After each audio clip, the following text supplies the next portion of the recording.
Assalamualaikum warahmatullahi wabarakatuh.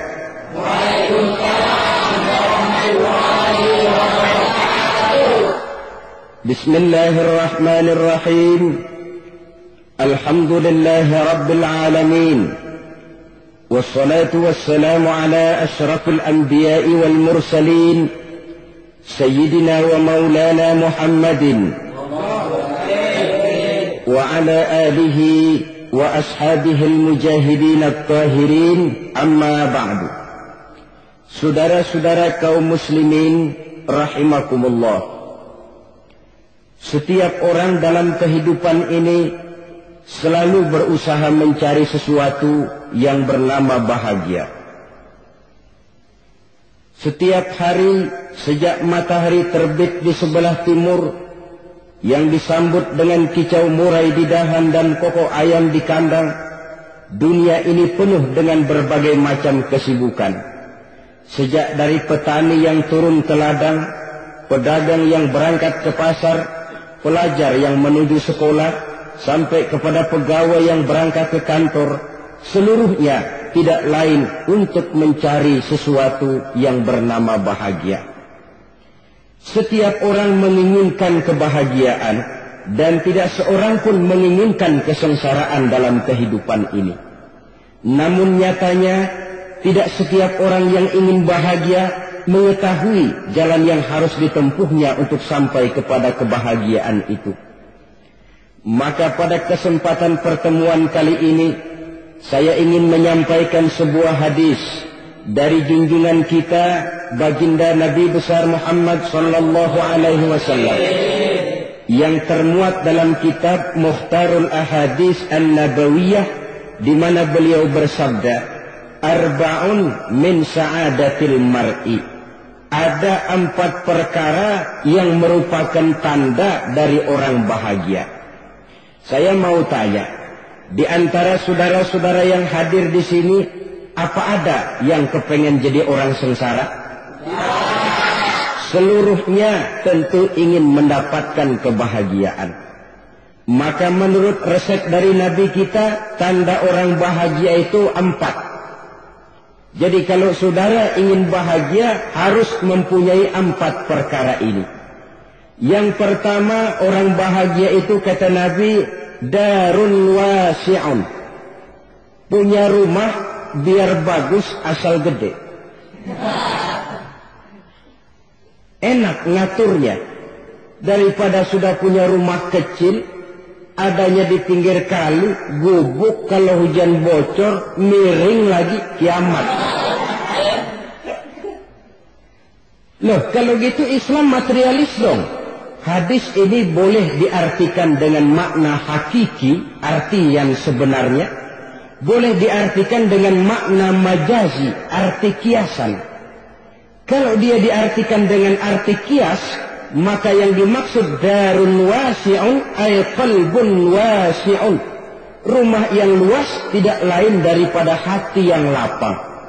Karena di situ kunci kebahagiaan yang sebenarnya. Walaupun kita cuma tinggal di petak berukuran 2 kali 3 meter, kalau hati kita luas-luas rasanya rumah itu.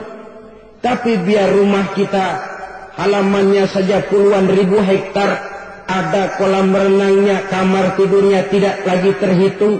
Kalau hati yang menempati rumah itu sempit, maka akan terasa sempit jugalah rumah itu. Tempat bergantungnya tidak lain adalah hati. Marilah kita mencoba melihat berbagai pandangan orang tentang bahagia ini. Ada orang menyangka bahwa bahagia itu kalau dia mendapatkan harta yang sebanyak-banyaknya. Siapa yang banyak harta, dialah raja. Apa yang dia mau, seluruhnya bisa dibeli. Keamanannya, dia bisa menyewa petugas. Seluruh fasilitas untuk menyenangkan kehidupannya bisa dibeli. Pendeknya, hartalah segala-galanya dalam kehidupan. Sampai ada pepatah mengatakan, innad darahima fil amakini kulliha taksur rijala mahabatan wa jalala. Sesungguhnya harta, dinar, dirham, uang di mana-mana selalu bikin hebat orang yang memilikinya. Coba lihat, orang yang punya duit sama yang enggak punya duit, jangan gaya hidupnya, gaya jalannya aja lain.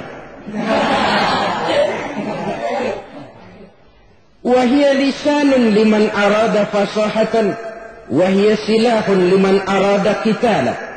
Uang adalah senjata yang paling ampuh bagi orang yang mau pergi perang, dan lidah yang paling fasih bagi orang yang mau bicara. Kalau bicara dengan lidah macet, cobalah bicara dengan harta, lancar. Sampai ada pepatah demikian, segalanya bisa diatur dengan harta. Maka di kalangan orang yang berpandangan semacam itu, seluruh kegiatan hidupnya hanya terfokus kepada bagaimana mengumpulkan harta yang sebanyak-banyaknya. Tidak peduli halal haram, tidak kenal sore pagi siang dan malam, tidak sempat sujud, jauh dari agama, jauh dari kehidupan yang bersifat rohaniah, jauh dari Allah dan sebagainya. Sampai dalam Al-Quran dikelompokkan dalam kelompok yang dinamakan lumazah. Allazi jama'a malahu wa'addadah yahsabu anna malahu akhlada. Mereka mengumpul-ngumpulkan harta sebanyak-banyaknya dan menyangka bahwa harta yang banyak itu dapat mengekalkan hidupnya, mengekalkan kekayaannya, mengekalkan kebahagiaannya. Saudara hadirin yang berbahagia, kalau pandangan hidup ini benar, artinya kalau harta memang merupakan satu-satunya hal yang dapat membuat orang bahagia, tentu di rumah mewah tidak akan pernah ada tangis derita. Tentu di satu tempat di mana fasilitas hidup serba menunjang tidak ada yang namanya penderitaan. Tapi suka dan duka, sedih dan gembira, senyum dan tawa adalah milik setiap orang, baik dia punya harta maupun dia tidak punya harta. Nyatalah bahwa harta semata-mata bukan merupakan jaminan bahwa orang akan bahagia, walaupun tanpa harta orang sulit untuk bahagia. Saya mau cerita, ada orang super kaya, namanya Aristotle Onassis, raja tanker Yunani.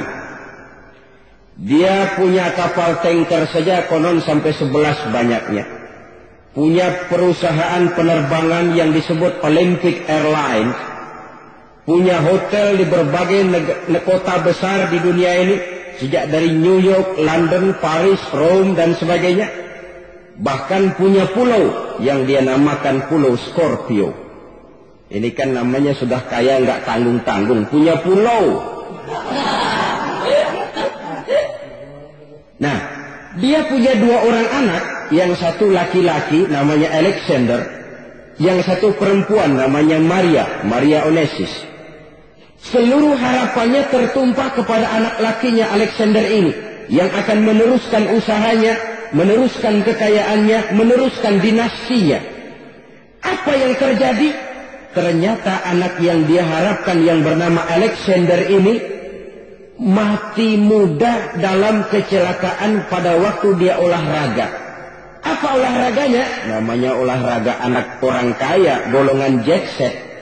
Olahraganya olahraga pesawat terbang. Jatuh. Ya, nggak kapungut, habis mati. Tinggal satu anak perempuannya, Maria Onassis. Tapi anak perempuan ini juga malah urakan. Terakhir dia pacaran, bahkan kemudian kawin sama orang Rusia. Rupanya Aristotle Onassis ini broken. Kekayaannya yang berlimpah ruah, perusahaannya yang begitu banyak, siapa yang akan meneruskan?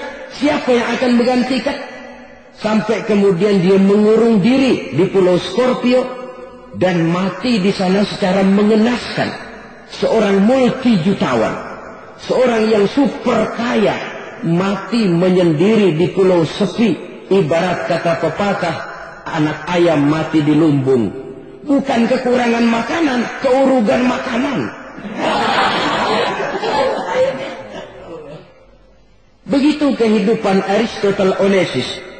Dan banyak orang-orang yang sudah demikian kaya sampai dibingungkan oleh kekayaannya sendiri. Telusurilah kehidupan David Rockefeller misalnya, Henry Ford misalnya, Adnan Khashoggi misalnya, multi jutawan yang kadang-kadang dibuat keder oleh kekayaannya sendiri. Pantas ketika Imam Ali ditawarkan orang, ya Ali, kalau kepadamu disuruh pilih ilmu atau harta, kau pilih mana? Ya jelas pilih ilmu dong. Kenapa? Pertama, ilmu kalau kita berikan kepada orang lain tambah. Tapi harta kalau kita berikan kepada orang lain kurang. Saudara punya uang 10.000, dibagi orang 5.000, jelas uang saudara berkurang. Tapi saudara punya ilmu diberikan kepada orang lain bisa, saudara pun makin mantap. Tidak lantas jadi bodoh karena ngajarin orang. Saudara bisa Fatihah, lalu mengajarkan orang Fatihah. Orang bisa, saudara pun makin hafal. Tidak lantas setelah diajarin orang ilmunya hilang. Begitu datang dia minta orang, tolong ajarin saya Fatihah. Udah habis, nggak ada.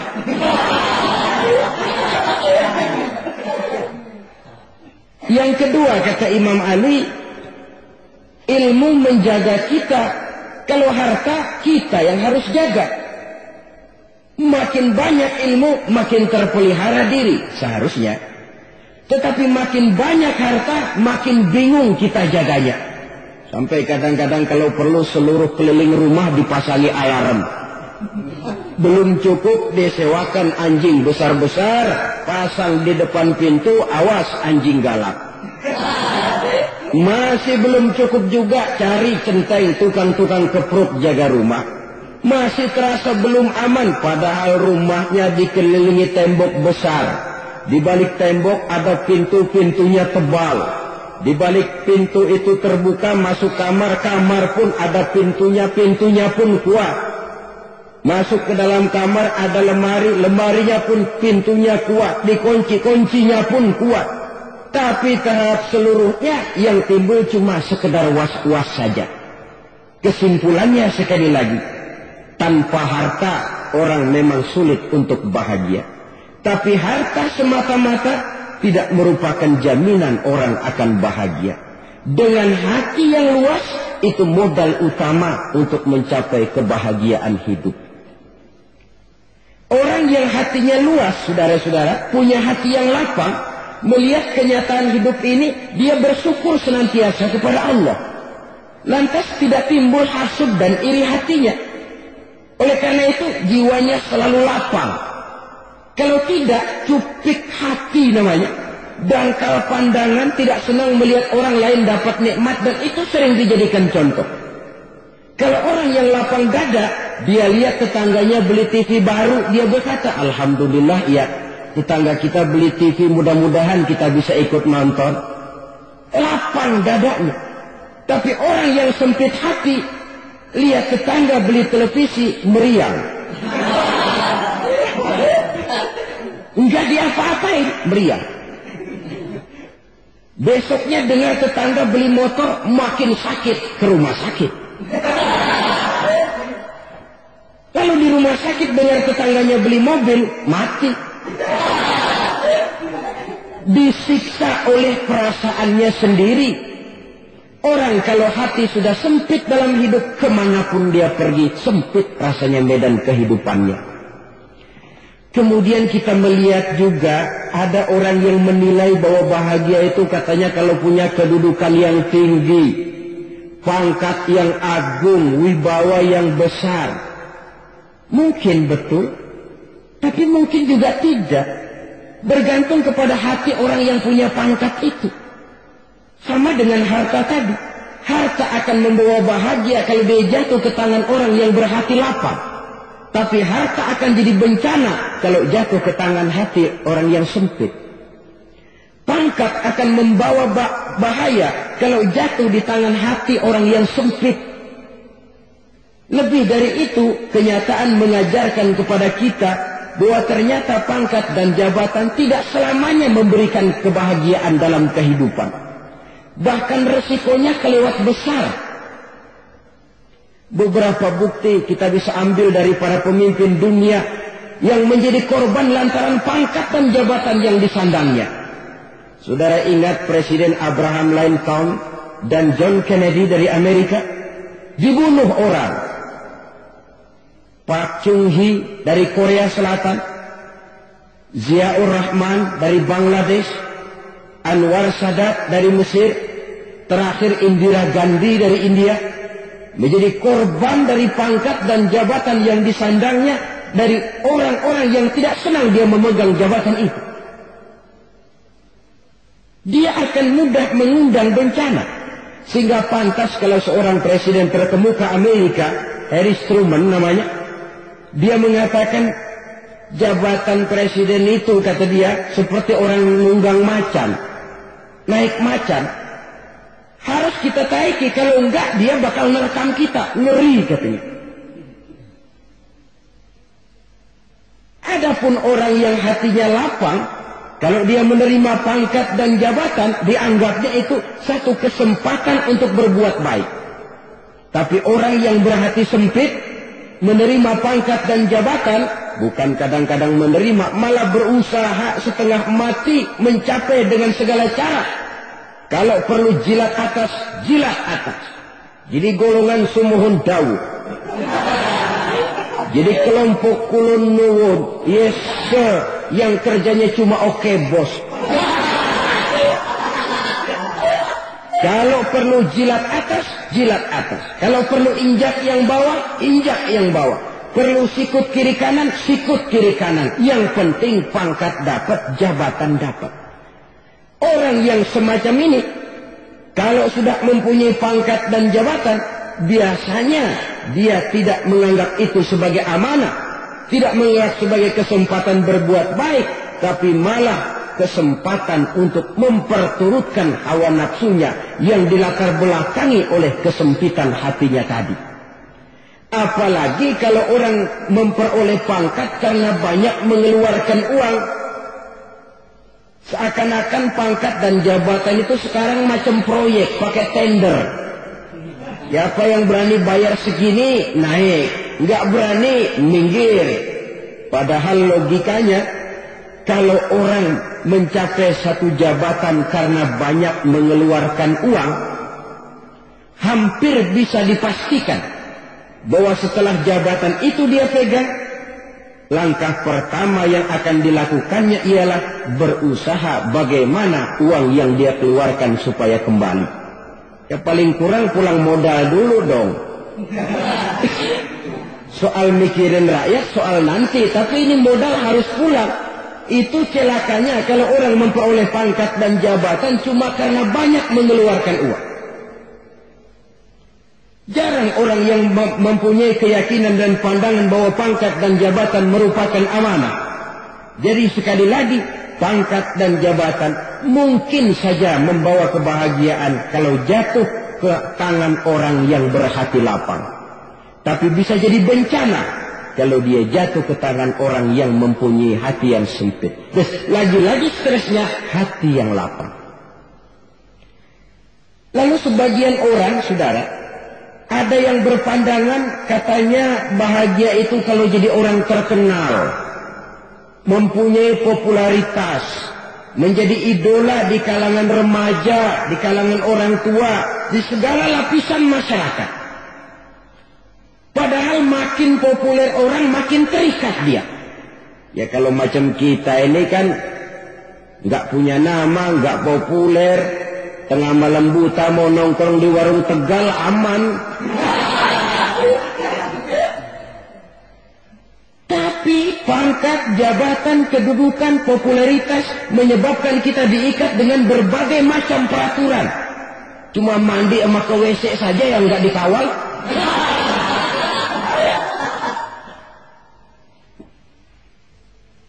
Benarkah popularitas, ketenaran membawa kebahagiaan? Mungkin. Ya, tapi mungkin juga tidak. Kenapa? Banyak orang-orang populer yang mengakhiri hidupnya secara tragis. Kita ambil beberapa nama. Di Amerika tahun 60-an ada bintang seksi paling terkenal yang dijuluki seks bom. Bom seks. Sampai sekarang jadi legenda, namanya Marilyn Monroe. Singkatan dobelnya itu inisialnya MM, Marilyn Monroe. Terkenal, top, sampai dia mati tahun 62. Namanya sekarang masih saja dibicarakan orang. Kenapa dia bunuh diri? Tidak punya hartakah dia? Banyak. Kurang populerkah dia? Seluruh dunia mengenalnya. Sejak rakyat kecil sampai pejabat tinggi dia punya hubungan. Kenapa? Jenuh. Dia terlahir dalam keadaan yatim. Setelah itu tidak lama dia berangkat remaja, ibunya meninggal. Pindah dari wanita asuh ke wanita asuh sampai 12 orang ibu angkatnya. Dan kekecewaan yang paling parah, setiap laki-laki yang dekat dengannya hanya seperti kapal berlabuh. Datang dan pergi silih berganti. Padahal dia merindukan seseorang yang bisa melindungi hidupnya. Dia rindukan itu dan dia tidak pernah menemukan. Itu yang akhirnya menyebabkan dia minum pil tidur kelewat dosis. Minum obat tidur kebanyakan. Ya tidur terus sampai sekarang.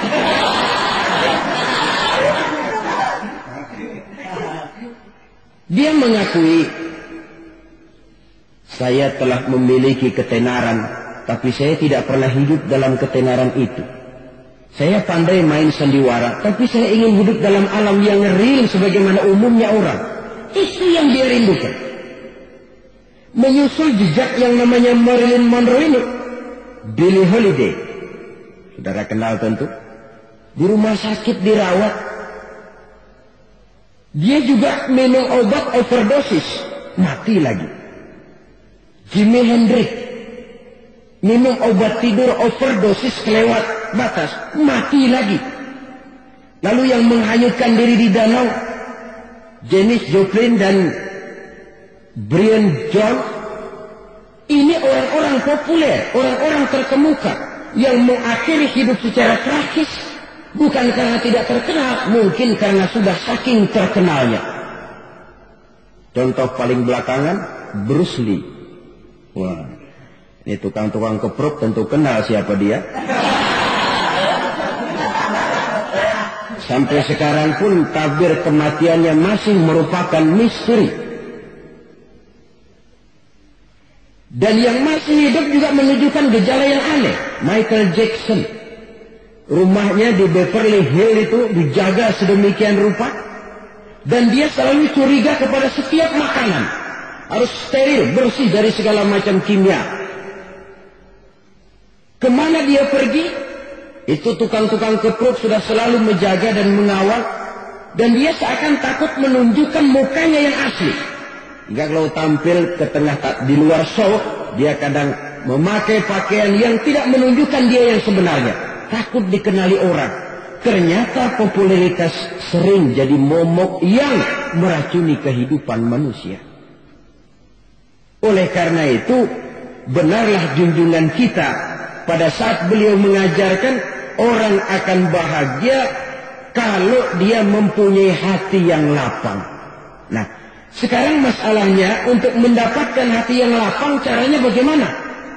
Kita kembali kepada konsep Quran. Allah mengajarkan, ala inna bizikrillahi tatmainnul qulub. Ketahuilah bahwa dengan banyak mengingat Allah, hati akan tenang, jiwa akan lapang. Dengan kata lain, dekat dengan agama, merasakan kehadiran Allah dekat dalam hidup. Itu muara pertama untuk mencapai hati yang lapang. Ala inna bizikrillahi tatmainnul qulub.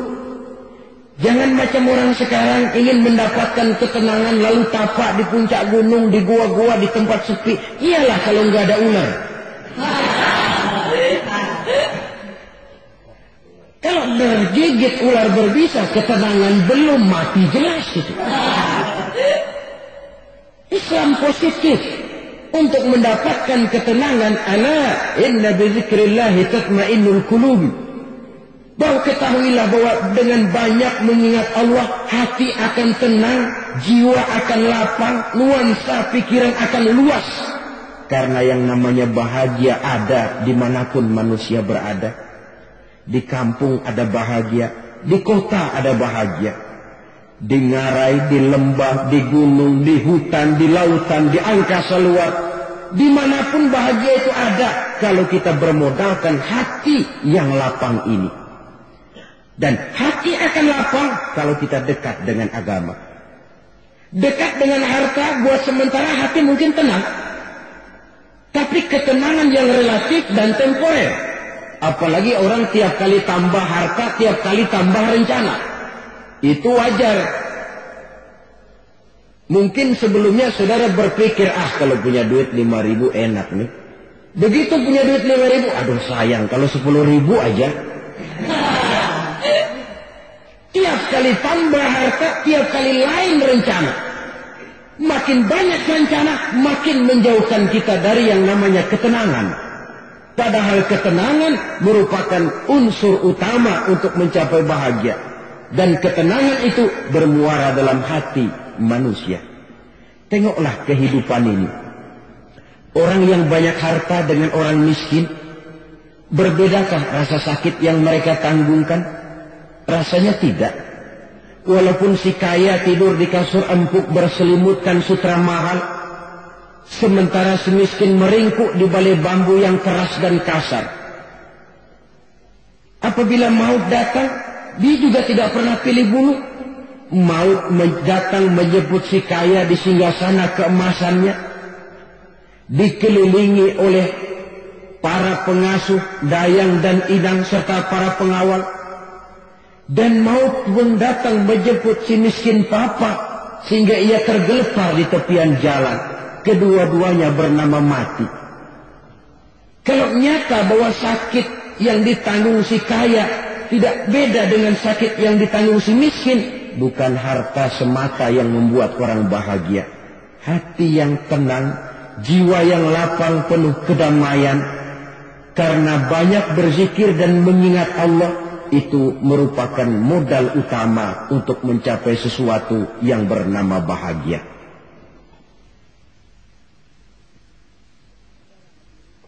Saudara hadirin yang saya hormati, inilah yang pertama dari 4 ciri yang digambarkan oleh Nabi tentang tanda-tanda orang bahagia.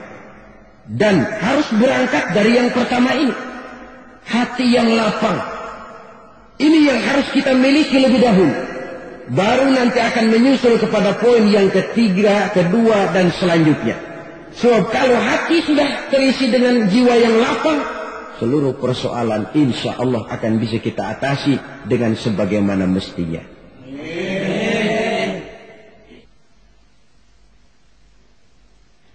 Yang kedua sekarang, tanda orang bahagia menurut baginda Nabi, markabun syariah. Orang bahagia itu, kata beliau, punya kendaraan biar cepat asal lancar. Artinya kemana dia mau pergi mudah. Apa maksud hadis ini? Kalau kita kaji lebih dalam, kendaraan itu kan alat transportasi. Transportasi tidak lain adalah usaha memudahkan komunikasi. Pindah dari situ kepada teori bahwa manusia adalah zon politik, makhluk bermasyarakat yang tidak bisa memenuhi kebutuhan hidupnya secara sendirian. Kita memerlukan keberadaan orang lain dalam kehidupan ini. Untuk memakai baju saja kita sudah perlukan petani yang tanam kapas, pabrik yang memintal kapas jadi benang, pabrik yang menenun benang jadi kain, sampai kepada mesin jahit. Yang kedua sekarang, tanda orang bahagia menurut baginda Nabi, markabun syariah. Orang bahagia itu, kata beliau, punya kendaraan biar cepat asal lancar. Artinya kemana dia mau pergi mudah.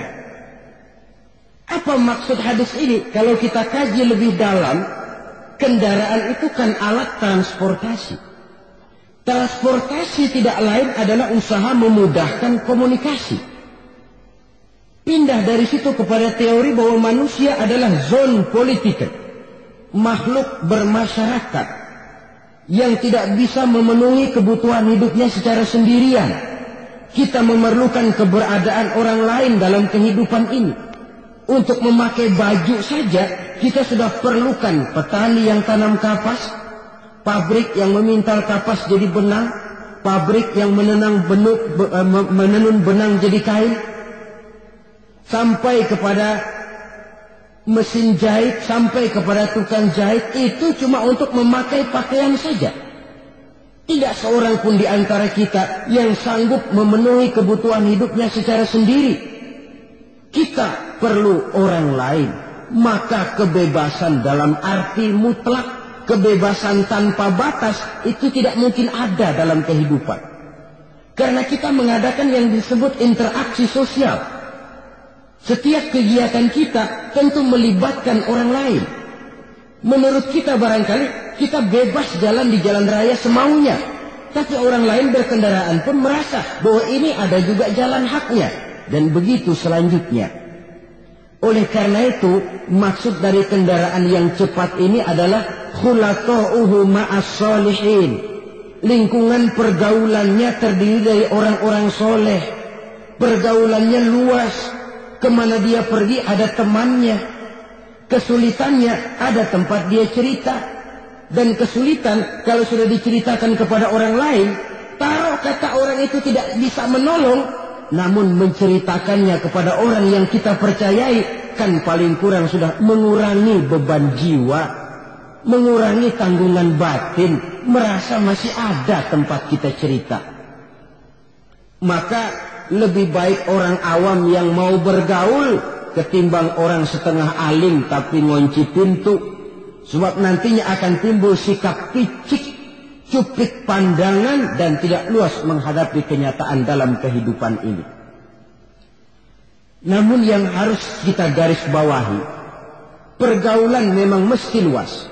Namun jangan sekali-kali lupa bahwa pergaulan sangat besar pengaruhnya dalam ikut membentuk kepribadian manusia. Sehari-hari bisa kita bilang, kalau kita dekat sama tukang minyak wangi, sekalipun nggak dibagi minyaknya, baunya tentu dapat. Betul? Tapi dekat sama tukang elas, walaupun nggak kena apinya, asapnya mesti kena. Kalau Syauqi mengatakan lebih jelas lagi, man asyaral asrafa asa musarrafan wa muasyiral anzali ghairu musarrafin. Awalam taral jildal hakira muqabbalan bisagri lamma sara jildal mushaf. Siapa yang bergaul dengan orang mulia, dia bakal ikut menjadi mulia. Tapi siapa yang berteman dengan orang hina, dia tidak bakal ikut menjadi mulia. Tidakkah kau lihat, kata Syauqi, kulit kambing yang hina pun dicium orang ketika menjadi kantong Quran. Kulit kambing hina, kalau dia sendirian gak ada yang mau cium. Tapi begitu dia bergaul dengan Quran, menjadi kantong Quran, dipakein minyak wangi, ditaruh di tempat yang tinggi, mau diambil dicium dulu, dibawa dengan penuh hormat dan hati-hati. Kulit kambing yang hina lantaran berteman dengan Quran, numpang mujur. Tapi coba lihat kalau kulit kambing berteman dengan kayu, jadi beduk, habis. Zohor dikemplang, asar dipukul. Itu pun sedikit saja, cuma salah milih teman. Yang temannya Quran dihormati orang, yang temannya kayu lantaran jadi beduk, gelap-gelap subuh orang udah kemplangnya.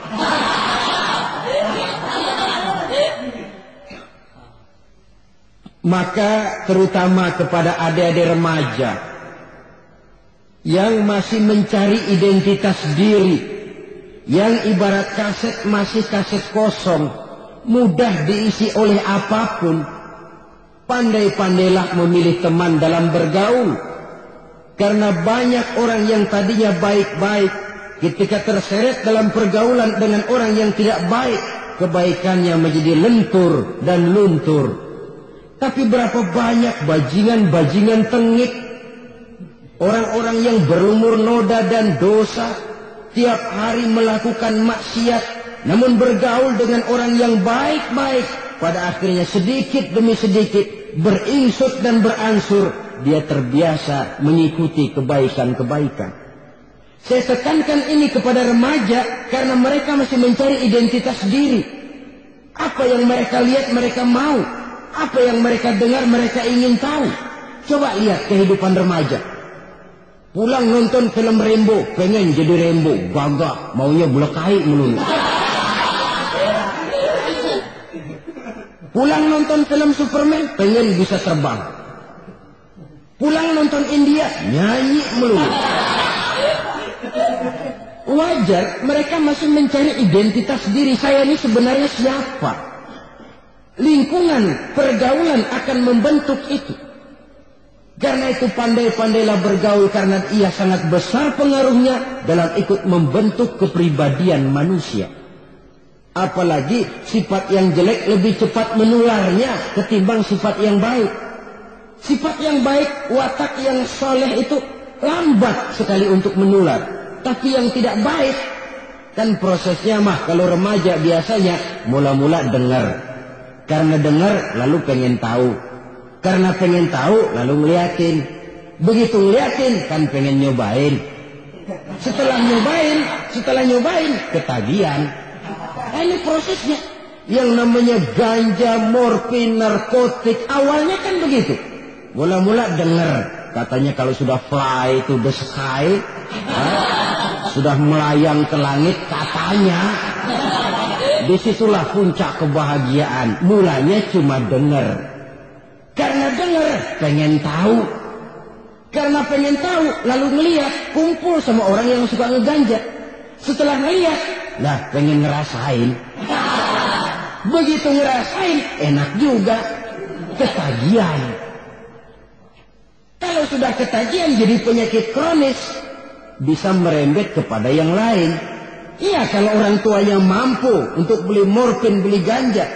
Kalau tidak kan pikirannya ngayap. Jemuran siapa ya gue sabet.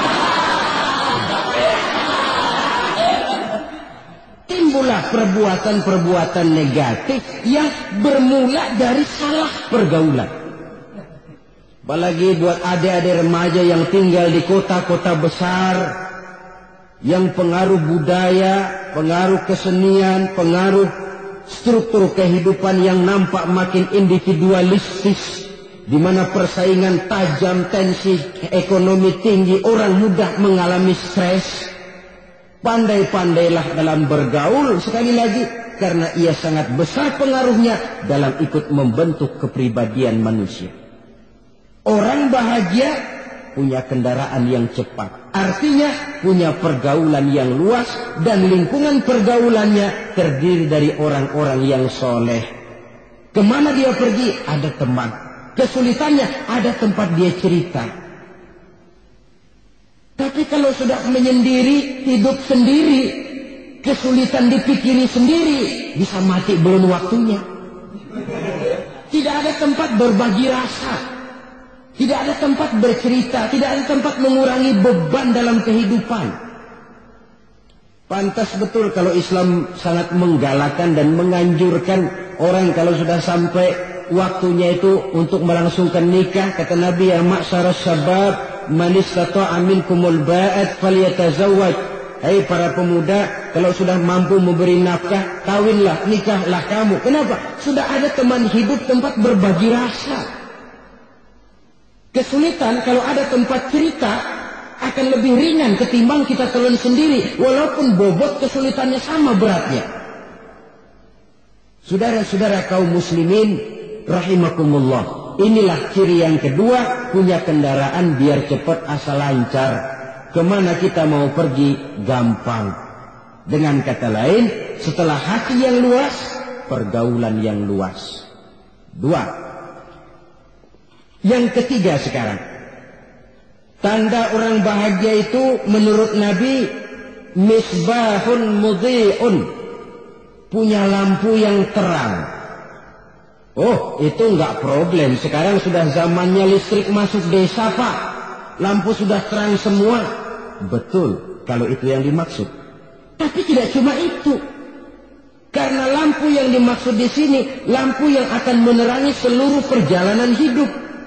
Dan perjalanan hidup itu sudah dimulai sejak kita terlahir ke alam ini, sampai masuk ke alam barzakh, kumpul di padang mahsyar, sampai ke akhirat. Lampu yang menerangi itu yang diperlukan. Kalau lampu, katakanlah yang paling top sekarang kan lampu jenis Mercury. Taruhlah itu di rumah kita, dia cuma menerangi rumah kita. Menerangi hati pun tidak sanggup. Bila kita masuk ke alam barzakh, alam kubur, sanggupkah si Mercury yang begitu terang menerangi alam barzakh kita? Tidak sanggup lagi. Sanggupkah lampu yang ratusan watt, bahkan puluhan ribu watt menerangi kehidupan di padang mahsyar? Tidak akan sanggup lagi. Kalau demikian yang dimaksud lampu yang terang di sini apa? Tidak lain amal saleh, kebajikan yang kita lakukan dalam hidup. Itu yang akan jadi lampu penerang. Di dunia nama kita akan terang, jasad kita boleh hancur terkubur tanah, tapi nama kita akan dikenang orang. Begitulah kalau orang meninggalkan kebajikan dalam hidup seperti sekarang. Ribuan orang tiap saat berziarah ke kubur Imam Syafi'i, ke kubur Imam Malik, ke kubur Imam Ghazali, ke kubur orang yang baik-baik, orang yang soleh-soleh. Kebajikannya yang ditinggalkan, yang mengukir namanya dengan tinta emas. Sehingga saudara sudah terbaring di alam kubur. Orang lewat, Allah ini kuburannya Fulan bin Fulan. Dulu ini kebaikannya Masya Allah. Saya ikut merasakan. Mari kita mampir sebentar, kita Fatihah. Mohon disampaikan Allah pahalanya kepada almarhum. Al-Fatihah. Itu kalau orang baik-baik. Lalu saudara tanya, Pak, orang mati dikirimin Fatihah apa nyampe pahalanya? Saya jawab, kalau saudara nggak percaya, mati dulu dah. Nanti saya Fatihain, tungguin di sana. Umpama nggak sampai, balik lagi kemari. Oh, sekarang ini kan maunya otak-otakan saja. Kalau nggak masuk otak, nggak percaya. Padahal alam gaib itu nggak bisa diotak-otakin. Sama saja dengan saudara pernah dengar cerita kapal tanpa emas tenggelam tak? Pernah nggak? Di mana? Di laut Masalembo. Begitu ke Tampung Mas tenggelam, ratusan penumpang itu terjun ke laut, dipermainkan gelombang, berjuang menghadapi maut itu. Orang lagi timbul tenggelam di lautan, dihantam ombak, kita tengokin pakai helikopter. Pak, lagi timbul tenggelam ya? Iya, tolongin. Jangan khawatir Pak nih, saya kirim intan Pak, harganya 10 juta. Kira-kira orang yang timbul tenggelam di laut seneng nggak? Kan mahal toh intan 10 juta. Kenapa dia nggak senang? Karena intan 10 juta dalam kondisi seperti itu tidak sanggup menyelamatkan dia. Dia akan girang kalau dikirimin ban mobil bekas, dikirimin papan terentang atau bambu. Intan yang 10 juta dia nggak girang. Ban mobil bekas yang 1000 perak, tuh pegang, itu yang dia girang betul. Inilah sebabnya Nabi berkata, mal mayyitu fi qabrihi illa kal ghariqil mutaghawwis. Orang yang meninggal di alam kuburnya seperti orang timbul tenggelam di lautan. Yantaziru da'watan min ahli, menunggu doa dari keluarganya yang masih hidup. Duh, bapak saya sudah meninggal, saya sayang benar sama dia. Kirimin kulkas ke kuburannya Itu sama saja dengan tadi orang tenggelam di lautan dikirimi intan yang harganya 10 juta, tidak sampai. Begitulah kalau kebajikan yang kita tinggalkan dalam hidup, sudah mati pun kubur kita masih diziarahi orang. Tapi kalau jahat yang kita tinggalkan, boro-boro lah orang mau doa lewat dekat kuburan kita juga serem. Tuh bajingan no, dulu mati dipendam di situ tuh. Jangan lewat situ, ntar kesurupan, jangan.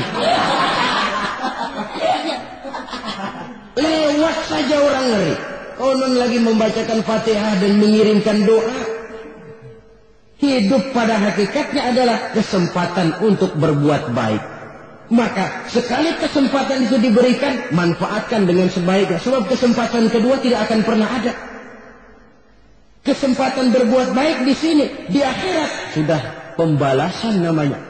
Sekali kesempatan itu dicabut, dia tidak akan pernah dikembalikan lagi. Kata Iqbal, hidup tidak mundur ke belakang, Bung. Berhenti diinjak orang, mundur hancur. Tidak ada kata mundur dalam hidup ini. Berhenti diinjak orang, mundur kecebur. Tidak ada kata lain. Harus maju dalam kehidupan, dalam artian yang positif. Hidup adalah kesempatan untuk mengumpulkan kebajikan yang sebanyak-banyaknya. Di situ nilai daripada manusia. Sekarang ini memang nggak kelihatan kok, orang yang banyak pahala sama yang banyak dosa nggak kelihatan kok. Barangkali kalau habis bikin dosa palanya pada benjol, mungkin orang takut sama dosa. Tapi sekarang sama saja, orang yang banyak dosa dengan yang nggak banyak dosa jalan bareng dari belakang sama, nggak kelihatan beda. Tapi ada waktunya di mana pahala memegang peranan, di mana dosa diperlihatkan. Sama saja kalau kita bawa mobil siang, lampu kan nggak begitu berfungsi. Apa lalu bilang, alah ini lampu berat-beratin, copot-copotin aja dah. Tidak perlu begitu. Kenapa? Pada suatu saat malam senja akan datang. Bila matahari terbenam, senja pun datang, gelap mulai merayap, disitulah baru terasa perlunya lampu. Pahala begitu. Sekarang orang yang nggak ada pahalanya nggak kelihatan dalam kehidupan. Tapi pada suatu saat senja kehidupan akan datang. Ajal merenggut nyawa, malam merayap, dan hidup mulai diliputi kegelapan di alam barzakh. Dikala itu kalau nggak punya lampu, alangkah malangnya kita. Sebab amal yang baik, kata Nabi, di alam barzakh itu akan diciptakan menjadi perempuan yang cantik menemani kita. Amal yang jahat akan menjadi orang yang paling jelek nemenin kita. Udah di tempat gelap yang nemenin jelek.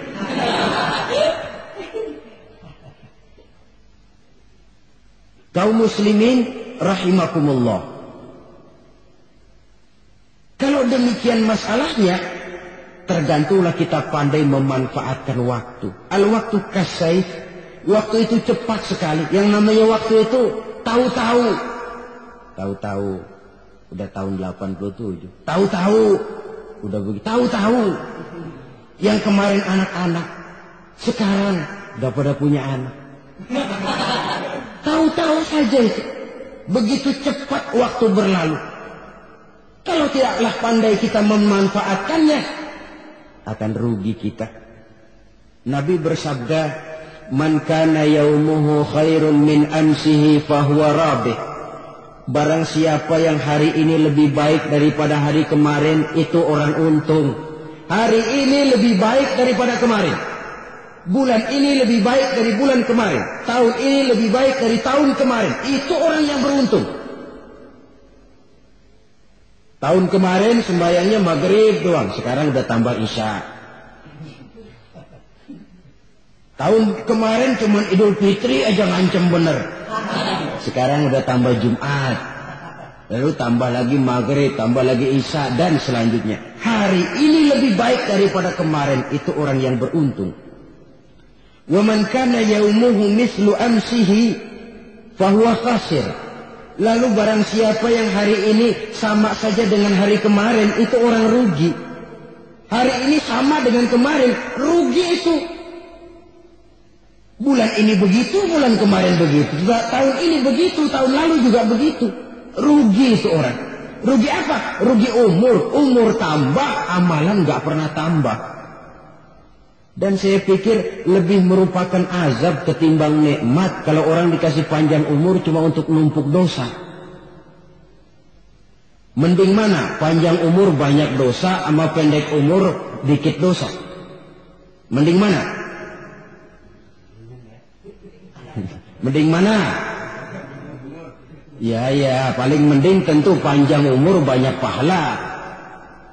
Tapi kalau tidak, sekali lagi, lebih merupakan azab ketimbang nikmat kalau orang diberikan panjang umur tapi cuma untuk sekedar menumpuk dosa.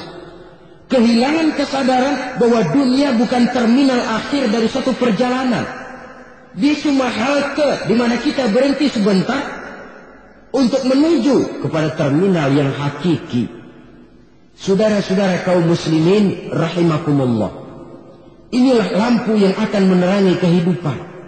Amal yang kita lakukan di dalam kehidupan. Jadi yang dimaksud dengan lampu yang terang, kebajikan yang kita kerjakan dalam hidup. Nah, setiap orang di awal tadi saya bilang ingin bahagia. Bahagia itu kan hakikatnya kumpulan senang dan selamat. Senang, selamat. Apa bedanya? Senang tapi tidak selamat, nggak bahagia. Selamat tapi nggak senang, nggak bahagia orang. Contoh, kalau orang korupsi, duitnya banyak, senang dia, tapi keselamatannya. Ada tentara baris di samping rumahnya udah bingung, padahal tentara latihan. Tentara cuma latihan dia bingung. Senang, tapi karena keselamatannya tidak terjamin, dia tidak bahagia. Sebaliknya pegawai negeri jujur benar cuma segaji-gajinya. Selamat nggak korupsi, tapi melarat, ya nggak bahagia juga, kurang senang. Kesenangan dan keselamatan untuk dunia saja, ya sekali lagi, kalau cuma sekedar untuk dunia saja, bisa dibeli pakai uang. Bisa dibeli pakai uang. Saudara ingin selamat, bisa dibeli pakai uang. Saudara ingin senang, bisa dibeli dengan uang. Tapi setelah mati, masuk ke alam barzah, habis kekuasaan uang. Nggak bisa lagi beli keselamatan pakai uang. Tidak mungkin lagi membeli kesenangan dengan uang. Di situ pahala yang megang peranan. Makin banyak pahala, makin banyak saham untuk membeli kesenangan dan keselamatan untuk memperoleh yang namanya bahagia. Dan jangan lupa loh, di alam barzah kita nggak sebentar menunggu datangnya kiamat. Nah iya, kalau kita begitu dikuburin terus kiamat datang, untung.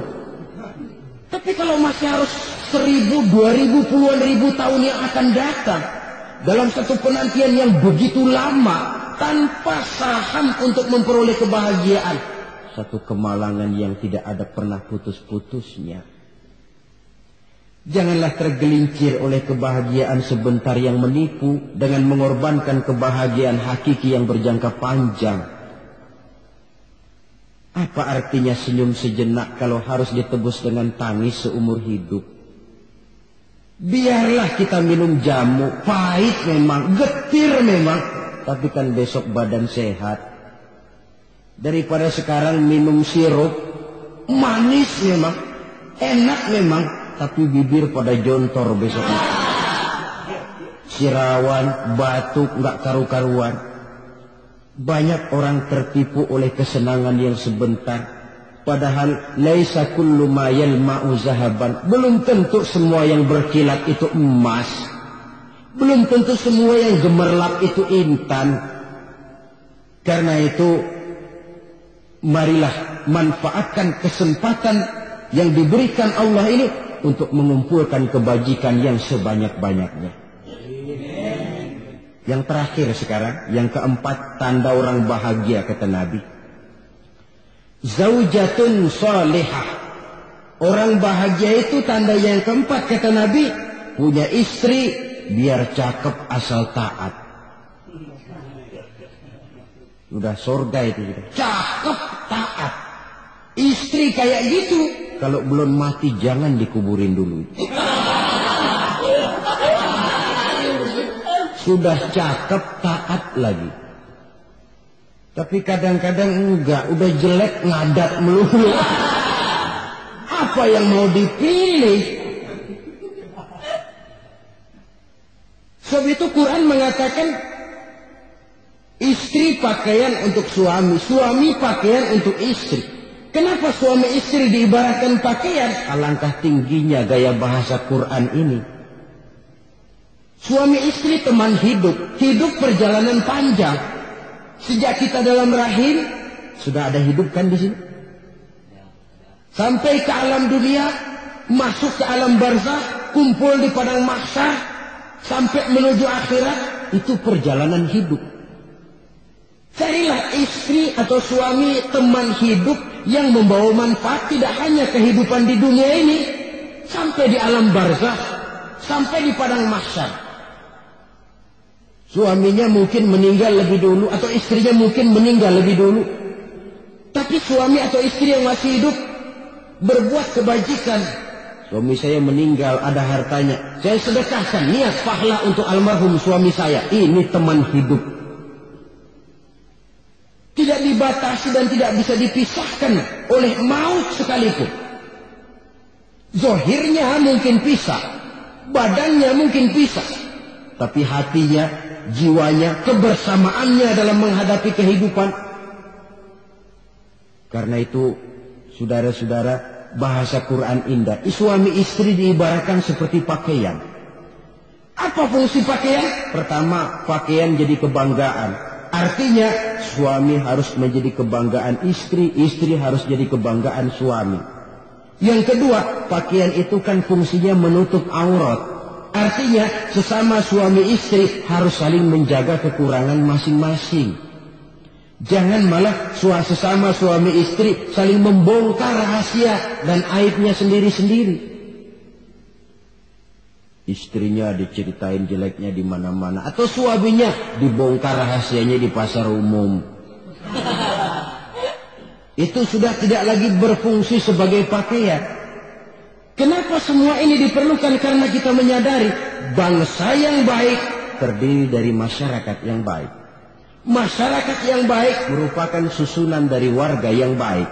Warga yang baik adalah terdiri dari rumah tangga yang baik. Dan rumah tangga yang baik merupakan susunan dari pribadi yang baik. Dari situ langkah dimulai. Membangun satu bangsa yang baik diawali dengan membangun rumah tangga yang baik, dengan menciptakan pribadi-pribadi yang baik. Sehingga dari sini diharapkan berkembanglah nilai-nilai kebaikan. Orang akan bahagia mempunyai istri yang soleh. Kenapa? Tidak ada seorang suami bisa sukses jadi apapun dia, apapun profesinya, dokterkah, kiaikah, mubalikah, petanikah, pengusahakah, pejabat tinggikah. Tidak ada seorang suami yang bisa sukses tanpa peran serta istrinya. Walaupun memang peranan itu tidak begitu kelihatan, tapi sangat menentukan. Karena itu, saudara hadirin yang saya hormati, Islam sangat menghargai kaum wanita, memberikan kedudukan yang tinggi sepanjang tidak mematikan kodrat kewanitaannya. Nah, kalau sudah kesuksesan ini diawali dari rumah tangga, karier di masyarakat mudah untuk dikejar. Tapi keberantakan di rumah tangga merupakan kegagalan pertama di tempat lain. Nah, inilah saja yang dapat Al-Fakir sampaikan pada pertemuan kali ini. Terima kasih banyak atas segala perhatian. Mohon maaf atas segala kekurangan. Usikum wa nafsi bitaqwallah. Wassalamualaikum warahmatullahi wabarakatuh.